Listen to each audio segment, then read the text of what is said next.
Aku suka casing ni sebab dia menyelahkan lagi warna cosmic orange.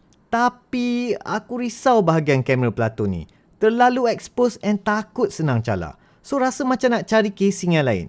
Search dan aku decided untuk try ESR Classic Hybrid Magnetic Case version clear. Sebab utama aku pilih casing ni ialah ada protection di bahagian kamera Plato. So rasa lega sikit lah sebab tak perlu risau pasal calar. Nanti resale value jatuh pula bila nak beli iPhone 18 Pro Max kan? Selain daripada itu, casing ini clear version. Rugilah. Phone dah warna cerah. Nanti orang tak nampak kita pakai iPhone 17 Pro Max Cosmic Orange yang baru ni kan? Kalau nak cerita dari segi protection, senang cerita casing ni ada 3 kali ganda military grade protection dengan drop protection setinggi 3.3 meters. So tak perlu risau dah kalau phone terjatuh. Confirm selamat.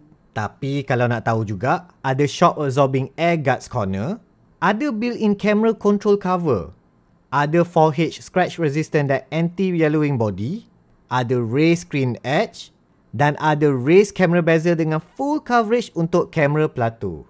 Ini aku nak cerita ekstra. Dekat sini ada zinc alloy camera guard yang bukan sahaja protect camera lens tetapi boleh dijadikan phone stand. Bapak cool. Seperti yang korang nampak, ada juga built-in magnet untuk support MagSafe charging dan MagSafe accessories. Dengan kesemua features yang aku dah cerita tadi, casing ini masih lagi slim, ringan dan sedap untuk dipegang. Ada rasa grippy sikit dekat bahagian tepi. Yang penting, warna phone tetap menyelah. So if korang berminat dengan casing ESR Classic Hybrid Magnetic Case ini, check out beg kuning di bawah. Casing ini ada beberapa lagi warna lain dan available untuk iPhone lain juga. Make sure beli yang original tau.